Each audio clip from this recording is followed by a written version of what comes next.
Hey everyone, welcome to Coasters and Community. I'm your host, Aaron Johnston, and if you want to learn how to build a brand in the theme park community, this is the podcast you want to listen to. Each episode, we talk to creators, planners, influencers, bloggers, people across the theme park community as they tell us how they successfully built their brand here. This week, we're talking to Rachael Cosgrove. Rachael is a Disney travel planner and has accomplished quite a lot in a short amount of time. I'm excited to find out what she's learned about building a brand as a theme park travel planner.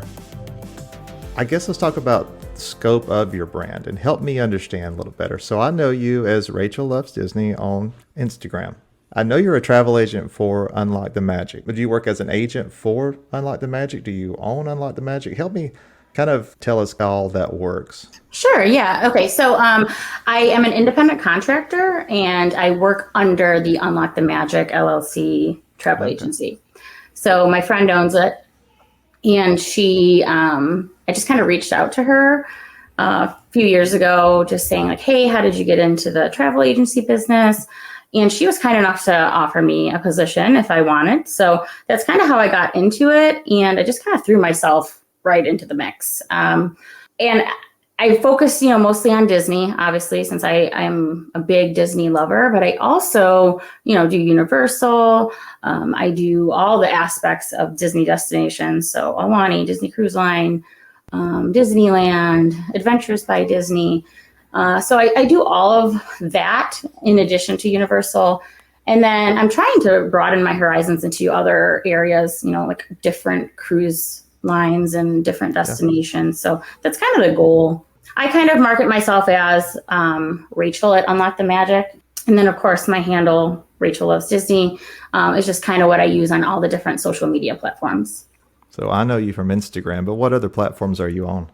So I'm also on Facebook. I signed up for the Threads, which, is still getting used to that. Yeah. I have a TikTok. I'm not super active on that anymore. Yeah. But I'm just mainly Instagram. That's always been my number one social media site.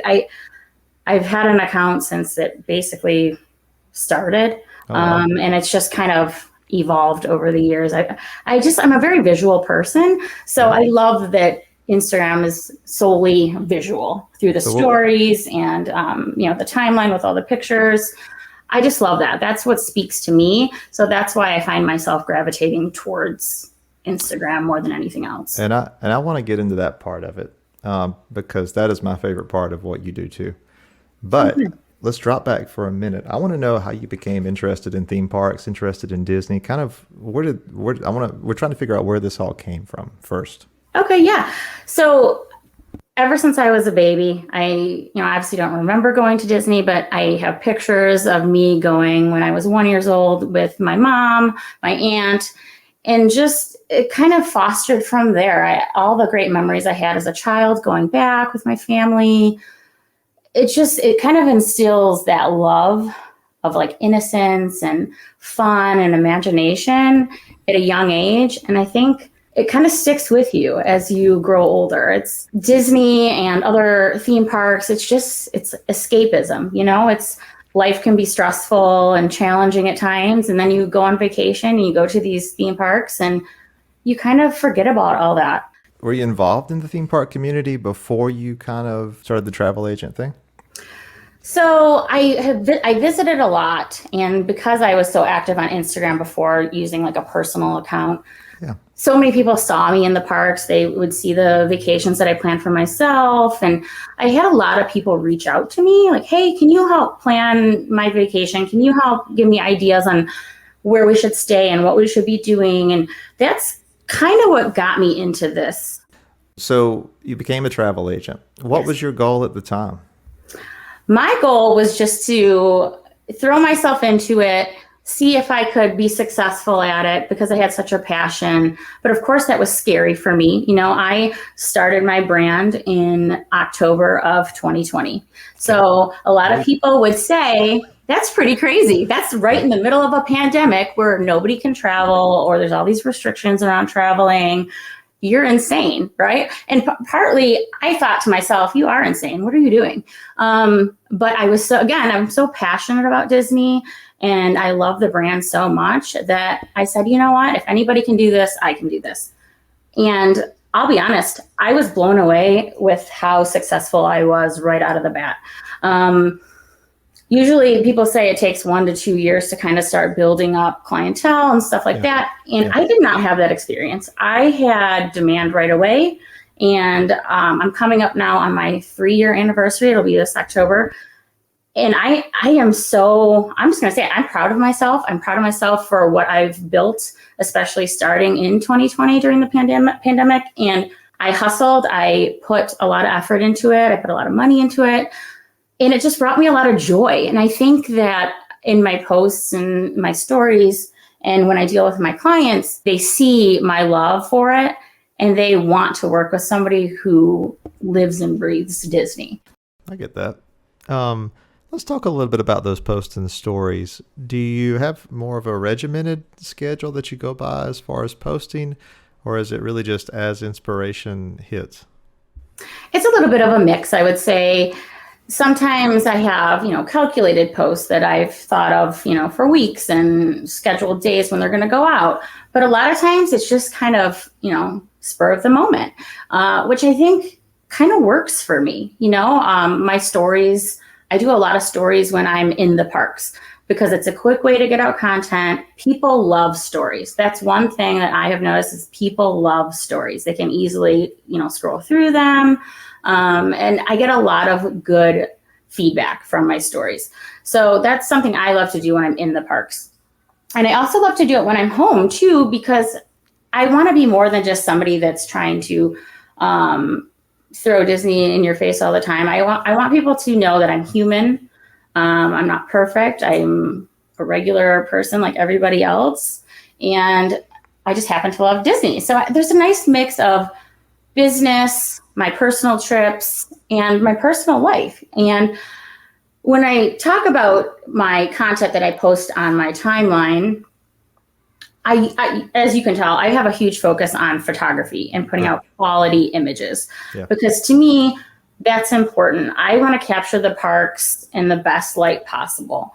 And if I'm just posting some quickly taken picture on my cell phone, I don't feel like that always is going to grab someone's attention or portray Disney in the best way that I could portray them. So I do have nice camera equipment that I will bring to the parks and shoot some, really nice shots.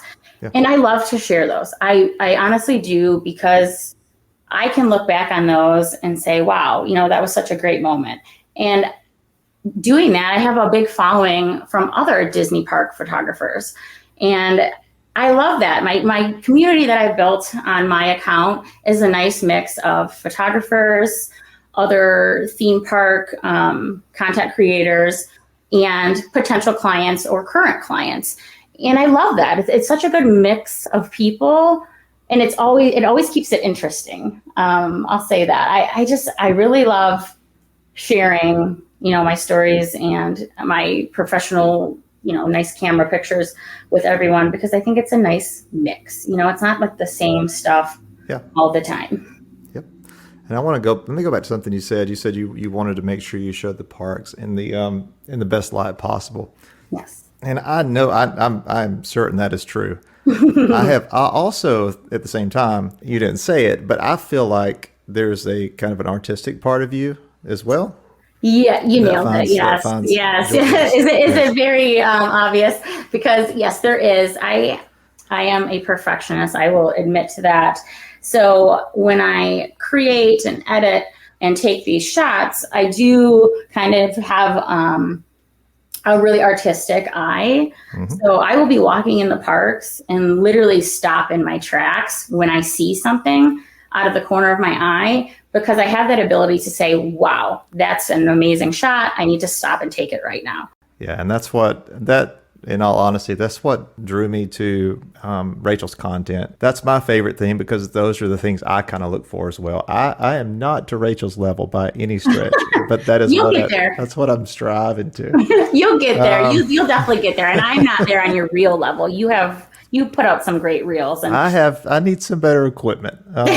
don't we all? So everyone send money and I will buy some better Send me money equipment. too. No, we can always have better equipment, right? That stuff Yes. is not cheap, and that is another reason why people always compliment me on my photography, and give me tips on how to do it. And my best tip is you need to invest in good equipment, because it's not, and don't shoot on auto. You need to shoot on manual and raw. Don't shoot on auto. Those are my free photography tips: is good equipment and don't shoot on auto. And that's been a big thing for me. Is I've only had my good camera for a little over a year. Yeah. So, and the amount I've improved in that year is amazing. So anybody who's looking to start taking better photos in the theme parks, just start somewhere, pick a good camera and jump right in. That's what I did, and it's worked out very well for me. I really enjoy taking those shots in the parks. I was going to ask you where you get your content ideas. A lot of it is spur of the moment, especially with stories. The posts are kind of more calculated and the captions are more kind of well thought out. But with stories, a lot of the times it's just spur of the moment.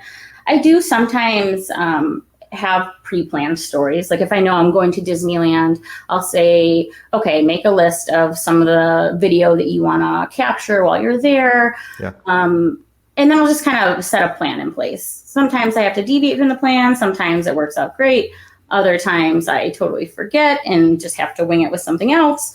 But like all things, that's just life. So most of it is just kind of winging it and what inspires me in the moment. I'm somebody that, like I said, with the picture taking, it will just stop me in my tracks and I'll do it. And it's kind of the same with my stories. If I come across something that I think is story worthy, I'll post it. Sometimes I'll post something random, like, oh, this is what I'm having for dinner tonight. It just helps people see that you're a human and that you're just living life like they are. Because I think with social media, a lot of times you get the highlight reel, right? And people kind of start to glorify your life or, kind of have this false illusion of how your life really is. And I just want to be transparent with people. I'm a human. I'm trying to make money. I'm just trying to be a good mom and do all these things simultaneously. And I don't always get it right. And I'm pretty transparent about that in my stories too, because I think it's important to showcase real life. For example, my son struggles with emotional regulation sometimes. And when we were last in Disney in June, he had really bad anxiety about riding a ride. And I posted when we got back to the room after he had a little bit of a meltdown over that things aren't always rainbows and butterflies over here. And I posted a story with just a picture of him watching some of those Mickey cartoons that they have at the resort. And I just was transparent about it and said he had a rough day. I had a rough day. And you know what? Tomorrow's a new day and we'll all move on from this. And to me in that moment, like I didn't plan to make that post or make that story. Yeah. To me, it just felt necessary. So stories are pretty free form. Listen, I want to go back to what you said about posts being a little more calculated. Yes. What goes into you deciding if you're going to post something? So a lot of the times I will use, there's certain hashtags in like the Disney community that people have designated for certain days of the week. So Monday, Monorail Monday. So that's usually when I don't have an idea, I'll just say, okay, well, what day of the week it is? And, it's Monday. Easy. Find a monorail pic. And then I go into, I use Lightroom to edit my photos. And I'll spend a good chunk of time finely tuning the photo, adjusting it to how I like. And then I will post it. And, usually it's some kind of witty caption, or sometimes it's just, hashtags that go with it. And I do love my hashtags. I know a lot of people are like, oh, you always post so many hashtags. Instagram has a limit of 30 hashtags. And usually I hit right at that 30 mark. So, but that's how you grow, right? People find you through hashtags all the time. So that's another, tip from me is use the hashtags. that's how you're going to get new followers. That's how people are going to get your content in front of their eyes. So that's, use the tools that are in front of you. And that's a big one. I also, with the editing, I spend a great deal of time doing that. And I know a lot of photographers will say, well, create presets, or what is your style? You need to kind of stick to one style. That's not me. I don't stick to one style. I will edit a picture until I like it. Two questions. One, because this is kind of a learning podcast, a very more kind of nuts and bolts question. And then the second one, more artistic, more for me. You talked about tags. I guess the first question is, do you have I think you mentioned it, you have a general set of tags that you typically go back to? Yes. I do usually always tag Rachael Loves Disney. I always tag Rachael at Unlock the Magic. I always tag the travel agency. I always will usually tag, if it's one of my professional camera shots, Girl with Camera, Walt Disney World, stuff like that. And then there's more specific tags for each individual photo. So if I'm taking one of Spaceship Earth, I'll tag Spaceship Earth, or whatever park I'm in, I will tag that park. And then I also always will actually physically tag, Walt Disney World, when you can tag, the businesses or the locations. I'll always add those too, because those are all ways that potential followers can find your content. And you don't want to just post stuff for the current followers you have. You want to post stuff in the hopes that it's going to gain you additional followers. And that's where I was going. I didn't know if you have seen a noticeable difference in the way you tag. For sure. And it definitely does help bring new viewers to you. I've had multiple people reach out to me.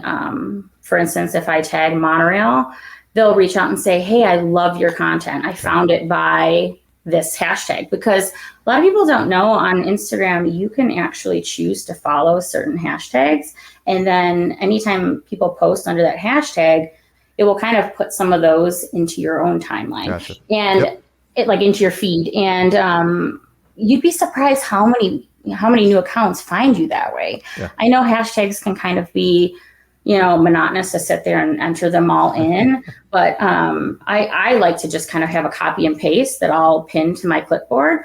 And the ones that I always use, they're easily available through my clipboard, and I copy and paste it right in. And then I add the individual ones that pertain to that particular photo. That's funny you say that, because I enjoy actually doing the work of the content of whatever I'm producing. But my least favorite thing to do is write that dumb caption and put all the tags in. That's my least favorite thing to do. And I dread that every time. But that's just me.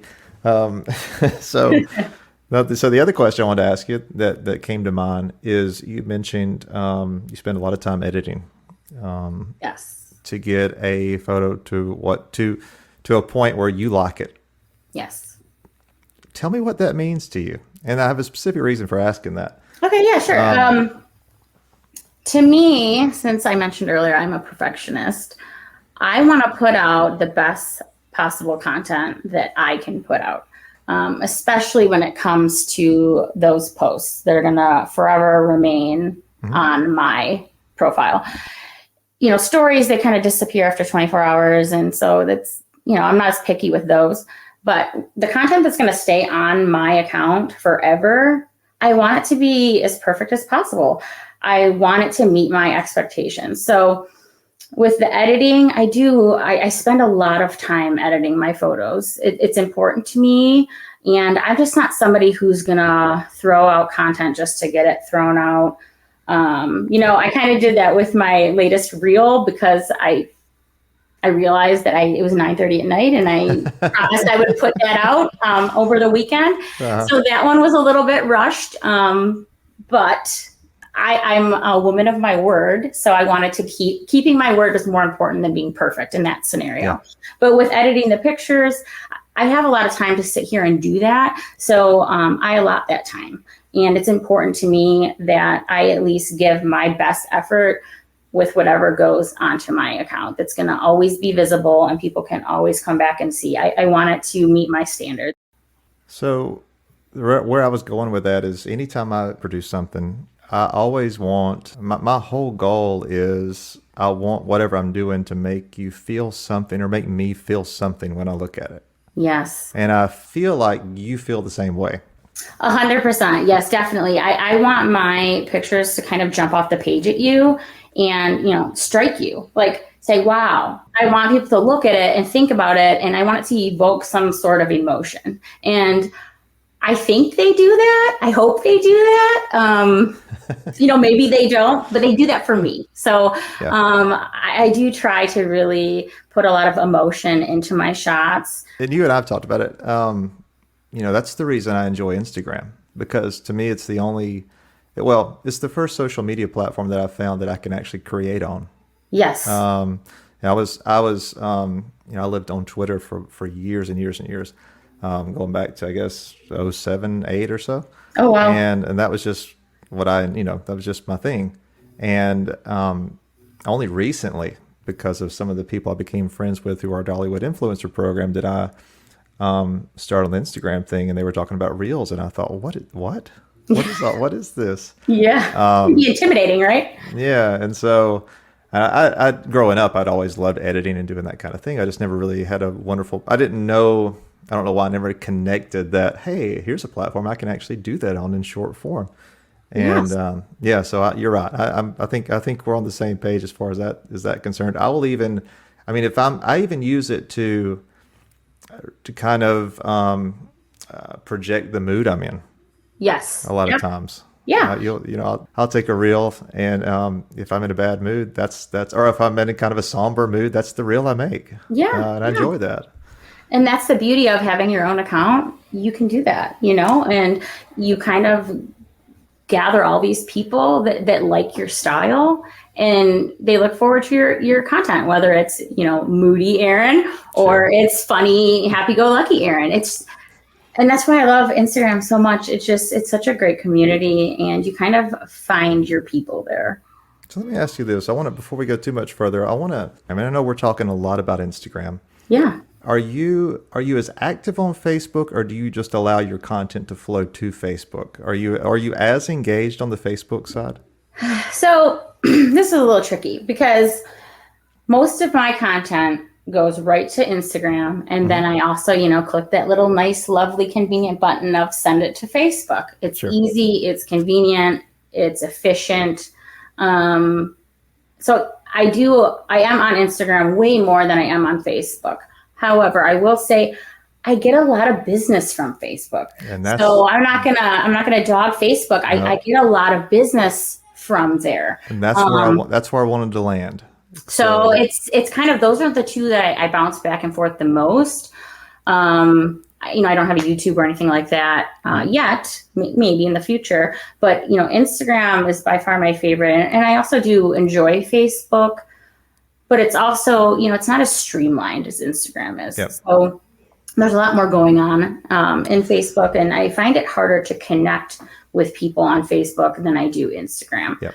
But I get a lot of business from Facebook. So, well, and that's the connection that I wanted to make here, because we're talking about a brand, and we're talking about how that brand promotes what you do from a travel agent perspective. So what I want to do now is all our focus has been, what content are we making on Instagram? What do we enjoy doing with Instagram? But I want to know, from your perspective, how does all of that connect back to your goal of driving your travel agent business?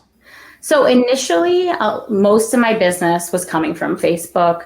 And then obviously once you get clients and they have a great time and they see how wonderful you've planned their trip for them, then you start getting referrals. So that's like a lot of my business is referrals.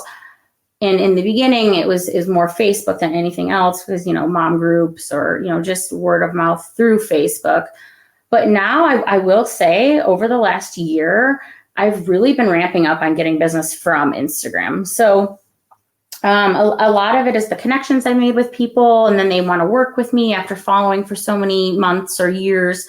And I really started to make these friendships through Instagram, which I absolutely love. I have so many people that I consider close friends now from Instagram, and they will refer me out to people they know, or even themselves. They've been planning their own trips for years, and now they're letting me have a hand in it and reaching out to me to help them.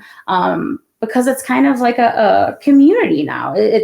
We're close friends, we're a tight-knit community, and we all want to help each other out. And so they want to help my brand, and I just love that. I think it's such a great community that I've kind of built around my account. And then I love supporting everyone else too, like supporting you by doing this awesome podcast. So it's just kind of like, to me, Instagram is slowly picking up more for my business, whereas it used to be more of Facebook. It's kind of starting to even itself out. And I think part of that too is, as a creator, you kind of evolve how you run your accounts. And so, some things that I tried to do in the beginning, maybe they weren't working. So I've adapted and I do stuff differently now, and that's bringing me more business. Let's talk about that for a second. What are some of the things you tried early on that just didn't result in any kind of growth? So in the beginning, I didn't have as much theme park content as I would have liked, because I kind of just threw myself into it. So what I was posting was more of, the stuff you can get on Disney copyright, or, kind of like the promotions Disney, was currently running, stuff like that. And it felt very commercialized and very salesy, which, I'll admit, I don't really like that. And that's why you see on my account, sometimes I will post, some stuff from Disney directly, or I'll post like current promotions, which is great because I want my potential clients to know that there's discounts available and promotions and stuff like that. But at the same time, I think there's a very fine line that you have to walk between, throwing the product that you're selling in someone's face and just, saying, hey, these are my services. If you're interested, reach out to me. I don't ever want to feel like I'm one of those furniture salesmen where you walk in to the store and they're ready to like pounce on you. I don't want to ever give anybody that vibe. Okay. I love what I do. I'm here to help if you need the assistance. My services are free, but I'm not going to throw them in your face all the time. That's just not how I am. So I think that has been a big difference for me. In the beginning, it was more of, let's go to Disney and this is the, the promos and this and that. But then the more I traveled, I just got a bank of content that I could post. And I have, tens of thousands of pictures now that I have at my disposal to put up all the time, which is why I usually have 1 to 2 posts every day. And people look forward to those. So I've kind of changed my business model and changed how I run my accounts, and it's worked very well for me. Percentage wise, how much of your business actually comes from Facebook or Instagram versus other platforms, other avenues? I would say it's probably about 50% referrals, which is a huge chunk. I'm so thankful for the people that refer me. And then it's probably about maybe 30-20, so 30 Facebook, 20 Instagram now. Okay. Whereas before it was probably more of like 50-40-10. So Instagram's starting to kind of, catch up, and I'm gaining more ground in the Instagram community. I always ask people, where did you hear about me? And more they're saying, I found you on Instagram. So it's working. The stuff I'm doing, the changes I'm making, it's working. And like anything else, when you're building your brand, it's going to take time, right? It's going to take hard work, time, and effort. And the more you put that in, the more successful you're going to be. And I'm, a few months shy of 3 years, and I'm doing really well. So it's, if you hustle and you put the work in, and you don't try to, just shove your product down people's throats, I think anybody could do it. It's just how much you put into it. What's next for Rachael and Unlock the Magic? Where are you headed from here? I am kind of trying to branch out in other Disney destinations. I have a huge focus on Walt Disney World because everybody wants to go there, but a lot of people don't know about the other destinations that Disney offers. So next month, August 16th, I'm headed to an Adventures by Disney trip that Disney invited me on. I had to cover not huge part of the portion myself, but it's a great opportunity. So I'm excited to kind of dive into that, see how they run those privately guided tours, and then bring that to my audience and say, hey, you might have been to Disney World before, but did you know Disney also does this? And kind of showcase the different destinations that they can also go to, because I think it's a natural like progression of, Disney World when you have young kids is great. And then, then you have teenagers and maybe you want to go over to Disney Cruise Line. And then when you're older and your kids are adults, maybe you want to take them to an Adventures by Disney guided tour. So it's like a natural progression. So I want to educate myself more on those different destinations so I can better serve my clients. And also, I'd like to kind of continue my photography and challenge myself to do, kind of step outside my comfort zone and do different techniques and kind of fine tune my skills when it comes to photography, because that's something I love and I enjoy, and it's a great hobby for me. So combining Disney and my love for photography has been really rewarding for me.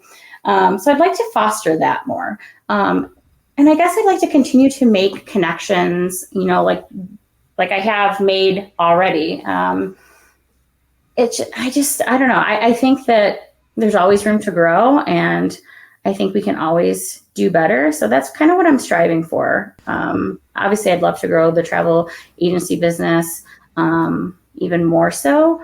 But I'm not gonna put all my focus on that. I want to put my focus on all of it collectively.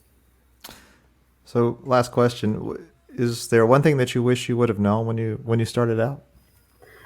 I wish I would have believed in myself sooner to do it sooner. That's kind of the one regret that I have, is that I didn't try to do this sooner, because I love what I do. It's really rewarding. It brings a lot of joy to people. So, that's kind of my only regret, is that I didn't do it sooner. But if somebody's like anything, if you're thinking, oh, I want to do this, or I want to start up an account, or, whatever it may be, YouTube channel, Instagram, becoming a travel agent, just do it, and maybe you struggle and you don't succeed, but at least you tried. Or maybe you do it and you are very successful. So it's, just throw yourself all in and believe in yourself. That's what I did. And here I am almost 3 years later, and I'm very happy.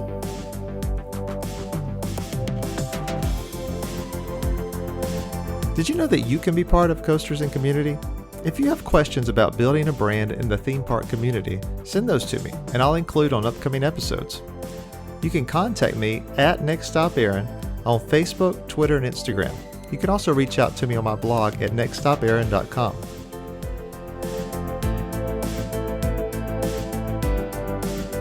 So I really appreciate Rachael coming on and giving some insight around building a brand as a theme park travel planner.